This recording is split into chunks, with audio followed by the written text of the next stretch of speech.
Hello दोस्तों, welcome back to the channel commerce heroes classes. तो finally आज हम लोग डिस्कस करेंगे accounts strategy for the board exam 2023।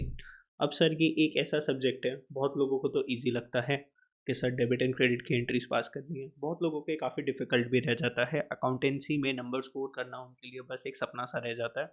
अब बेसिकली देखो दोस्तों, दिक्कत क्या होती है, सब्जेक्ट काफ़ी ज़्यादा बड़ा है, तीन तीन बुक्स है, बहुत सारे क्वेश्चंस होते हैं प्रैक्टिस करने के लिए, कॉन्सेप्ट्स भी बहुत सारे हैं। लेकिन अगर हम स्मार्ट वर्क के साथ पढ़ें, smart work along with the hard work, तो बेटा क्या हो सकता है, हमारा रिजल्ट काफ़ी अच्छा हो सकता है। तो सबसे पहले जो मैं आज इंपॉर्टेंट टॉपिक्स आपको बताने वाला हूँ, बेटा ये जो पीडीएफ फाइल है इसके अंदर आपको पूरा एग्जाम का पैटर्न लिखा होगा, चैप्टर वाइज वो लिखा होगा, वेटेज लिखी है, एंड चैप्टर वाइज कौन कौन से टॉपिक इंपॉर्टेंट है वो भी लिखे होंगे। तो आप लोगों को क्या करना है, अब वीडियो को देखना है पूरा एंड तक, और उसके बाद आपको डिसाइड करना है कि कौन से आपके चैप्टर स्ट्रॉन्ग है, उन चैप्टर्स के कितने वेटेज के वो आने वाले हैं, उस हिसाब से उनकी प्रैक्टिस स्टार्ट करनी है। तो जैसे कि अगर हम बात करते हैं, जो सीबीएसई ने जो सैम्पल पेपर लॉन्च करा था, उस हिसाब से आपके दो सेक्शंस होने वाले हैं, section A and section B. Section A के अंदर होंगे 26 क्वेश्चन, एंड सेक्शन बी के अंदर कितने क्वेश्चन होने वाले हैं, 8 क्वेश्चन होने वाले हैं। ठीक है, 60 मार्क्स आपका कवर करेगा सेक्शन ए। इसके अंदर बेटा आपकी दो बुक्स कवर होती है, एक तो पार्टनरशिप वाली बुक है जो सबसे मोटी बुक है, ठीक है, और एक सेकंड थर्ड वाली बुक है शेयर्स एंड डिबेंचर्स वाली आपकी, जिसके अंदर शेयर्स एंड डिबेंचर्स कवर होता है। एंड फिर आपकी जो बुक है 20 मार्क्स, इस वाली बुक के अंदर जो रेशोज वाली जो बुक है और आपकी CFS वाली बुक है वो कवर होता है। तो 60 मार्क्स आप प्रिपेयर कर रहे हैं 2 बुक्स के लिए, एंड 20 मार्क्स आप प्रिपेयर कर रहे हैं for your 1 book. I am talking about TS Grewal. ठीक है, तो अब ध्यान से देखना, 60 मार्क्स के अंदर 1 to 16 क्वेश्चन आने हैं, 1 मार्कर्स। टोटल कितना कवर होएगा आपका, 16 मार्क्स यहाँ पे कवर हुआ। बेटा सबसे इंपॉर्टेंट है ये वाला 1 मार्क के अंदर अगर आप 16 मार्क्स स्कोर कर जाते हो पूरे, काफ़ी अच्छा स्कोर बैठता है आपका। 17 to 20 3 मार्क्स के क्वेश्चन आने वाले हैं, 4 क्वेश्चन हो गए, 17 4 क्वेश्चन 3 मार्क्स के कितना हो गया, 12 मार्क्स हो गया। 21 22 क्वेश्चन होंगे 4 मार्क्स के, 8 मार्क्स हो गया।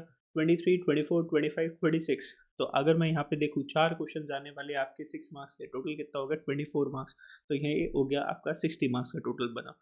पार्ट बी की बात करें तो 27 से लेकर 30 1 मार्क करके 4 क्वेश्चन आएंगे, 4 मार्क्स कवर हुआ। 31 से 32 3 मार्क्स से क्वेश्चन, 2 क्वेश्चन आ गए, आपका 6 मार्क कवर हुआ। 33 जो क्वेश्चन होगा वो 4 मार्क्स का होगा, और बेटा एक क्वेश्चन होगा रेशो से 4 मार्क्स का, और क्वेश्चन नंबर 34 आपका सबसे एंड वाला टॉपिक और एंड वाला क्वेश्चन होगा कैश फ्लो स्टेटमेंट से, जो कि बहुत ही सिंपल टॉपिक होता है 6 मार्क्स का। तो अगर हम देखें यहाँ पे 20 मार्क्स कवर हुआ। अब थोड़ा सा दिमाग लगाओ, अगर आप 6 मार्क्स से क्वेश्चन देखो, यहाँ पर हो गया 24 मार्क्स, और यहाँ पर ये कितना हो गया 6 मार्क्स। तो 24 और 6 मार्क्स कितना हो गया 30 मार्क्स। और यहाँ पे 1 मार्क का क्वेश्चन की बात करो, 16 और 4 कितना हो गया 20, तो 30 प्लस 20 कितना हो गया 50 मार्क्स। तो बेटा अगर हम देखें 6 मार्क का क्वेश्चन के ऊपर अगर आप ध्यान देते हो और 1 मार्क का क्वेश्चन के ऊपर ध्यान देते हो, तो टोटल कितना बनता है 50 मार्क्स आपका कवर करता है आउट ऑफ 80 मार्क्स। तो 6 मार्क्स वाले जो टॉपिक है उनको सबसे पहले प्रिपेयर करो कि सर 6 मार्क्स में कौन से क्वेश्चन आ सकते हैं। तो अब मैं आपको बता देता हूँ 6 मार्क्स से कौन से ऐसे चैप्टर्स है जिसमें 6 मार्क्स का क्वेश्चन बनता है। ये तो अब आप लोगों को भी पता होगा, जैसे CFS से तो 6 मार्क्स का क्वेश्चन आएगा ही आएगा। डिबेंचर से 6 मार्क्स का क्वेश्चन बन सकता है, जिसके अंदर आपको डिबेंचर्स का लेजर बनाने को भी बोल सकता है कि डिबेंचर का लेजर बना के दिखाओ।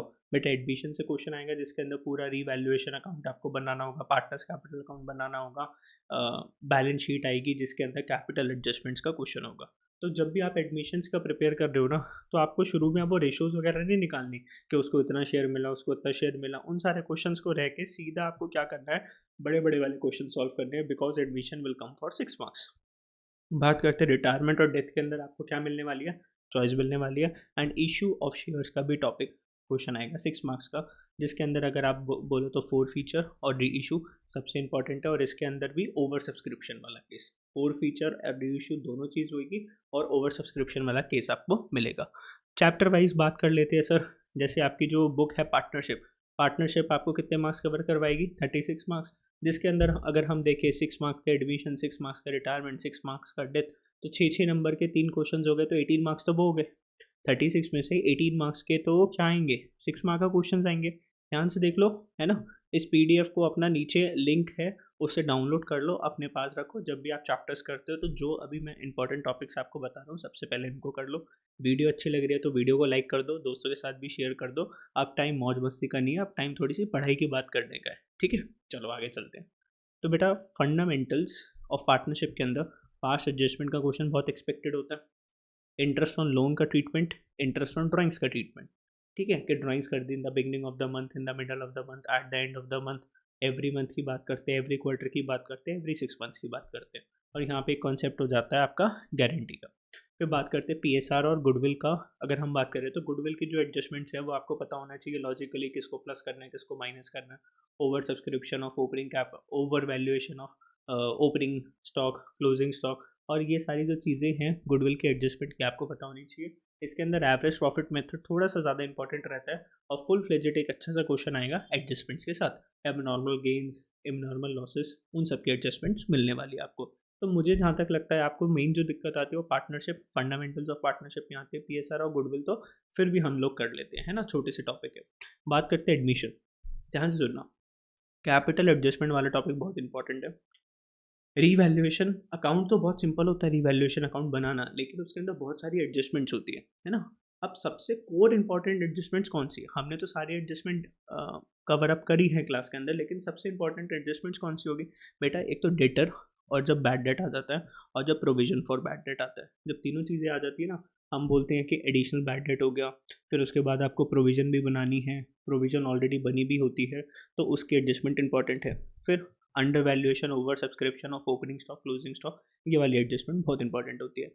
और इसके अंदर जैसे केस होते हैं ना, गुडविल के बहुत सारे केस होते हैं कि पार्टनर को गुडविल लानी थी, वो कैश में लेकर आया, आधी कैश में लाया, आधी चेक से लाया, या आधी वो लेकर नहीं आया। तो इसके अंदर सबसे इंपॉर्टेंट केस है partner not able to bring goodwill in cash. जब पार्टनर बोल देता है ना कि भाई मैं गुडविल लेकर ही नहीं आ पा रहा, तो ये वाला पॉइंट आपके लिए क्या हो जाएगा? ज़्यादा इंपॉर्टेंट हो जाएगा, जब पार्टनर गुडविल नहीं ला पाता। ठीक है, इसकी जर्नल एंट्री आपको आनी चाहिए। जर्नल एंट्रीज बहुत इंपॉर्टेंट है। अब ऐसा मत सोचना कि सिर्फ लेजर लेजर आ जाएगा, हो सकता है वो आपको बोल दे जर्नल एंट्रीज पास करके दिखाओ। ठीक है, तो जर्नल एंट्रीज आपको कहीं पे भी स्किप नहीं करनी।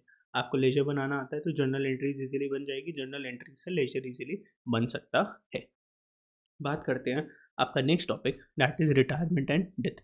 तो बेटा गेनिंग रेशियो आपको निकालनी आनी चाहिए, हिडन गुडविल निकालनी आनी चाहिए। गुडविल जब तक आप निकाल नहीं पाओगे तो जब तक डिस्ट्रीब्यूट कैसे करोगे? रिटायरिंग पार्टनर को कैसे गुडविल देकर भेजोगे? फिर रिटायरिंग पार्टनर का loan account, loan account instalments में हम उसको पेमेंट करते हैं तो उसके ऊपर इंटरेस्ट लगाना होता है, वो एक इंपॉर्टेंट क्वेश्चन होता है। और डेथ के अंदर तो एक ही क्वेश्चन है कि जब पार्टनर की डेथ हो जाती है उसको कितना शेयर मिलेगा। तो profit to the deceased partners, है ना, उसको गुडविल का भी शेयर मिलता है, रिजर्व्स का भी शेयर मिलता है, बिजनेस में कोई प्रॉफिट्स है उसका भी शेयर मिल जाता है। तो ये वाले क्वेश्चन की आपको प्रैक्टिस करनी पड़ेगी।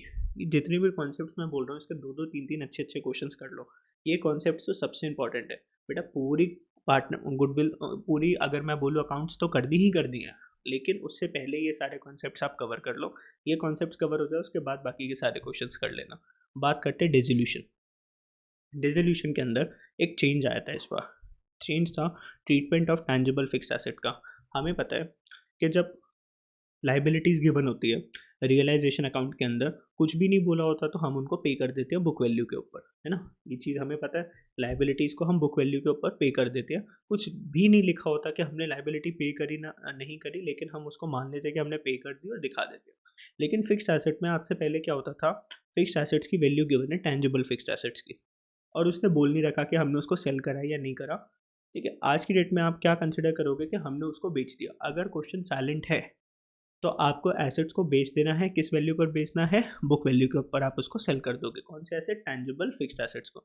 लेकिन अगर कोई इंटेंजिबल एसेट्स है जैसे कि पेटेंट हो गया, गुडविल हो गया, ट्रेडमार्क हो गया, बेटा इनकी जो जो वैल्यू अगर इन्होंने बोला है क्वेश्चन के अंदर कि हम इसको सेल कर रहे हैं तो उस वैल्यू पे बेच दो। कुछ भी नहीं बोल रखा तो उनकी सेलिंग वैल्यू क्या हो जाएगी? आपकी जीरो हो जाएगी। बात करते हैं नेक्स्ट टॉपिक। इसके अंदर जर्नल एंट्रीज बहुत इंपॉर्टेंट है।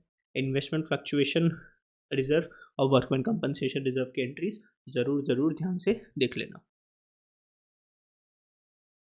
बात करते हैं किसकी? नेक्स्ट टॉपिक आपका शेयर कैपिटल। अब शेयर कैपिटल में shares issued for consideration other than cash, इसके कॉन्सेप्ट की दो तीन आपको इलस्ट्रेशंस प्रैक्टिस करनी है। बात करते हैं फोर फीचर री इशू ओवर सब्सक्रिप्शन वाला केस। ये तो 100% आपको 5-6 क्वेश्चन इसकी प्रैक्टिस करना है, फुल फ्लेजेड क्वेश्चन जिसके अंदर प्रीमियम भी आ जाता है वगैरह वगैरह, है ना। बहुत क्वेश्चन हमने प्रैक्टिस करे थे। डिबेंचर्स की बात करते हैं तो debentures issued as collateral security, और डिबेंचर्स का इशू ऑफ डिबेंचर्स और उस टाइम पे जब हम रिडेम्पशन की भी एंट्री पास करते हैं हमने डिबेंचर्स को इशू करा कंसिडरिंग रिडेम्पशन व्यू पॉइंट। मैंने क्या बोला था, debentures issued at a discount and to be repaid at a premium, debentures issued at a discount to be repaid at discount. तो ये सारे जो भी हमने केसेस करे थे, 6 केसेस मैंने आप लोगों को करवाए थे, वो सारे केसेस इंपॉर्टेंट है। फिर बात करते हैं इंटरेस्ट ऑन डिबेंचर्स का टॉपिक। ये इंपॉर्टेंट है कि डिबेंचर्स के ऊपर तो इंटरेस्ट देना पड़ता है, शेयर्स के ऊपर डिविडेंड जाता है, डिबेंचर्स के ऊपर इंटरेस्ट देना पड़ता है। तो इंटरेस्ट की हमने एंट्री करी थी, तो हर 6 मंथ्स के बाद डिबेंचर के ऊपर इंटरेस्ट पे करना है, तो पहले हम ड्यू करते थे, फिर डिबेंचर होल्डर्स को पे करते थे। और बेटा डिबेंचर्स का लेजर भी बनाने आपको आने चाहिए। बात करते हैं CFS। पहले बात करते हैं CFS की। अब CFS के अंदर एक क्वेश्चन आने वाला है 6 मार्क्स का। अब वो एक फुल फ्लेजेड क्वेश्चन होगा जिसके अंदर operating activity, investing activity, financing activity, सबका कुल मिला के क्वेश्चन होगा। अब उसके अंदर इंपॉर्टेंट एडजस्टमेंट्स कौन सी रहेगी, मैंने आपको जब करवाया था तब भी बोला था एसेट अकाउंट 100% बनाने का आएगा, उसके लिए प्रोविजन फॉर डिप्रीसिएशन या फिर एक्यूमुलेटेड डिप्रीसिएशन का अकाउंट बनाने आ सकता है। और डिबेंचर्स की अगर हम बात करें, ध्यान से समझाना, ध्यान से मैंने ये चीज़ आपको समझाई थी कि डिबेंचर्स आप बिगनिंग में इशू करते हो कि डिबेंचर्स आप एंड में इशू करते हो। तो डिबेंचर्स के ऊपर आपको इंटरेस्ट पे करना पड़ता है ना, डिबेंचर्स को आप के ऊपर आप क्या पे करते हो, इंटरेस्ट पे करते हो। तो कैसी एक्टिविटी होती है सर जी, ये एक्टिविटी फाइनेंसिंग एक्टिविटी होती है। अब डिपेंड करता है कि आपने डिबेंचर्स, अब इंटरेस्ट जो पे करना है डिबेंचर्स पे, ओपनिंग वैल्यू पे पे करना है, क्लोजिंग वैल्यू पे पे करना है। अभी कैसे पता चलेगा कि सर डिबेंचर्स हमने बिगनिंग में इशू करे थे, एंड पे इशू करे थे। अगर आपने डिबेंचर्स एंड में इशू करे थे तो बच्चों ओपनिंग वैल्यू के ऊपर आप इंटरेस्ट पे करते हो। डिबेंचर्स अगर आपने बिगनिंग में इशू कर देते तो ओपनिंग वैल्यू के ऊपर आप इंटरेस्ट पे कर देते हो। ये क्लास में हमने चर्चा करी थी, डिस्कशन करा था ना, करा था, याद आ रहा है। अब वो तुम्हें याद नहीं आ रहा होगा तो वो बात अलग है। अब जिसने पढ़ रखा है ये वाला टॉपिक उसको समझ में आ रहा है मैं क्या बोल रहा हूँ। डिविडेंड की बात करते हैं तो बेटा propose dividend, interim dividend. Propose dividend के अंदर हम प्रीवियस ईयर देखते हैं कि क्या प्रपोज करा था, प्रीवियस ईयर की वैल्यू को कंसिडर करते हैं। इंटरम डिविडेंड के अंदर करंट ईयर की वैल्यू को कंसिडर करते हैं। बात करते हैं किसकी, रेशोज वाला टॉपिक। अब इसके अंदर 3 नई रेशोज ऐड हुई थी। पहली ratio debt to capital employed ratio, दूसरी fixed asset to turnover ratio, और तीसरी net asset to turnover ratio. ये दोनों ये दोनों रेशोज एक्टिविटी रेशोज की, और ऊपर वाली कौन सी है, सॉल्वेंसी रेशो। तो ये 3 रेशोज तो सुपर डुपर इंपॉर्टेंट है बिकॉज नई आई है, ये आपकी TS गरेवाल बुक के अंदर भी नहीं गिवन। बात करते हैं आगे, कुछ और इंपॉर्टेंट रेशोज है जैसे inventory turnover ratio, interest coverage ratio, proprietary ratio, return on capital employed. तो ये कुछ मोस्ट इंपॉर्टेंट रेशोज है। सबसे पहले आप इन सारी रेशोज को कवर अप करोगे, उसके बाद बाकी सारी रेशोज करना। आप लोग क्या करते हो, रेशोज खोलते हो, करंट रेशो करते हो, लिक्विड रेशो करते हो, आपको लगता है ये तो बहुत सिंपल टॉपिक है, डेट टू इक्विटी रेशो कर लेते हो, फिर टॉपिक को कर देते हो क्लोज। सारे क्वेश्चंस एक रेशो पे करते हो, लेकिन आपको क्या करना है, सबसे पहले ये वाली कोर रेशोज आपको खत्म करनी है। थोड़ी सी डिफिकल्टी होती है, लेकिन भाई डिफिकल्ट चीज़ तो एग्जाम में पूछी जाती है, ईजी चीज़ तो वो आप लोगों से नहीं पूछता। तो ये कुछ क्या थे, मैंने चैप्टर वाइज आपको important I would say topics बता दिए, कैसे आने वाला है एग्जाम पैटर्न बता दिया, 6 मार्क्स के कौन कौन से चैप्टर्स मिलेंगे। अभी जो 6 मार्क्स का टॉपिक है ना, तो रिटायरमेंट के बड़े क्वेश्चंस करो, छोटे मत करो। डेथ के भी बड़े क्वेश्चंस के ऊपर फोकस करो। इशू ऑफ शेयर्स का तो सिर्फ आपको बड़े क्वेश्चंस करने हैं, छोटे क्वेश्चंस तो देखने नहीं है। CFS का जब भी क्वेश्चन प्रैक्टिस करो तो ऐसा नहीं है सिर्फ ऑपरेटिंग एक्टिविटी के क्वेश्चंस कर रहे हो, ऑपरेटिंग, इन्वेस्टिंग, फाइनेंसिंग, तीनों एक्टिविटीज़ के क्वेश्चन को आप लोग क्या करोगे, प्रैक्टिस करोगे। ठीक है, तो पूरी जान लगा के मेहनत से आपको बता दिया कि सर क्या क्या कैसे कैसे करना है। वीडियो को आपको लाइक करना है, दोस्तों के साथ शेयर करना है। ठीक है, वीडियो अच्छी लगी, ठीक है, और कुछ अगर आपके कुछ सजेशंस है तो कमेंट करके बता दो कि सर आप हमें इस चीज़ के बारे में और गाइडेंस दे दो। ठीक है दोस्तों, चलो bye bye, thank you for watching the video.